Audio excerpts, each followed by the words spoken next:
This story is about Saladin, one of the most respected leaders in history. He lived many years ago, during the time of the Crusades. Many people remember him as a great warrior, but this story also shows his kindness, patience, and wisdom. The language of this story is simple. The sentences are clear.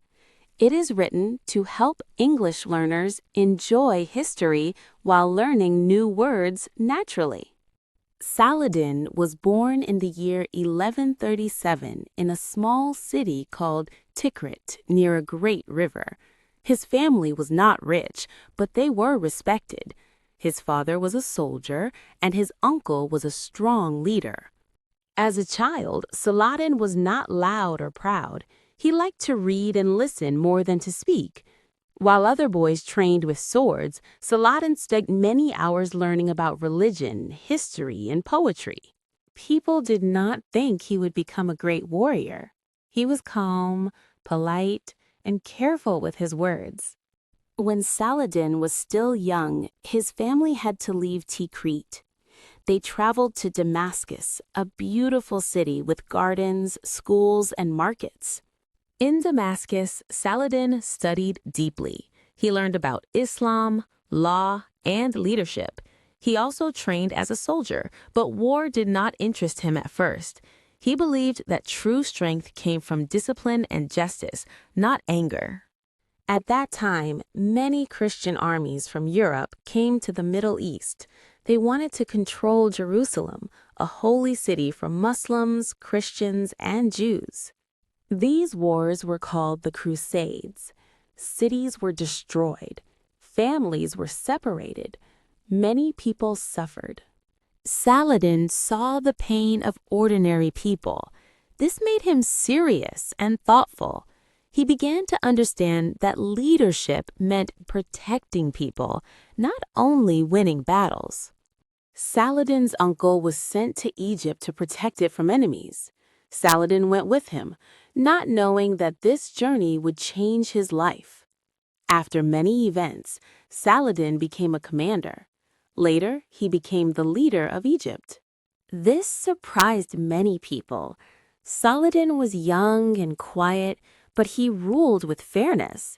He reduced taxes, helped the poor, and respected scholars. Slowly, people began to trust him. Some people tried to fight Saladin and take his power. When he defeated them, he did not kill them. Instead, he forgave many of them. One advisor asked, "Why do you show mercy to your enemies?" Saladin answered, "Because fear does not build loyalty, justice does." This idea followed him all his life. The Muslim world at that time was divided. Many leaders fought each other for land and power. Saladin believed that division was weakness. He worked patiently to unite Egypt, Syria, and other lands under one rule. He used both diplomacy and strength. Sometimes he waited years before acting. He believed in long plans, not quick victories. After many years, Saladin was strong enough to face the Crusader states. His main goal was Jerusalem. But he did not rush. He prepared carefully. He trained his army, gathered resources, and avoided unnecessary battles. In 1187, Saladin faced the Crusader army near Hattin. The Battle of Hattin was hard and long. The sun was hot. The Crusader army was tired and thirsty. Saladin used intelligence, not cruelty. His army surrounded the enemy and cut off their water. In the end, Saladin won a great victory. Many important Crusader leaders were captured. Some expected death, but Saladin surprised everyone. Saladin treated his prisoners with respect. He gave water to thirsty enemies. He punished only those known for cruelty. One Christian knight later wrote, "Saladin defeated us, but he did not hate us." This behavior made Saladin famous even among his enemies. After Hattin, Jerusalem was open. Saladin's army surrounded the city. People inside were afraid. They remembered the massacre that happened years before when Crusaders took the city. But Saladin did not want revenge. When Jerusalem surrendered, Saladin allowed Christians and Jews to leave safely. He protected holy places. No massacre happened. The world was shocked.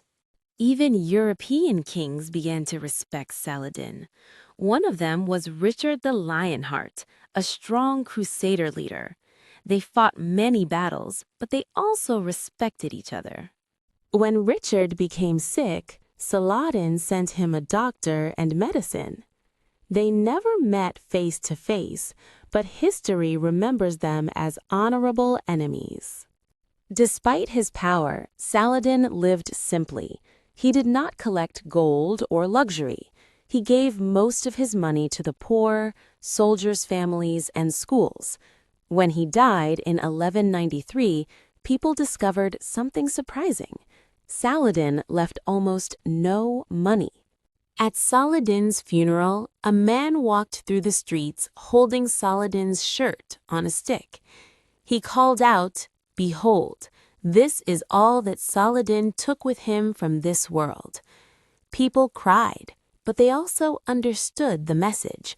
Power ends. Kindness remains. Saladin is remembered not only as a warrior, but as a human leader. He showed that strength and mercy can walk together. He proved that true victory is not destroying enemies, but earning respect. That is why, even today, his name is spoken with honor. Thank you for watching. If you enjoyed this story, please like, share, and subscribe to the channel.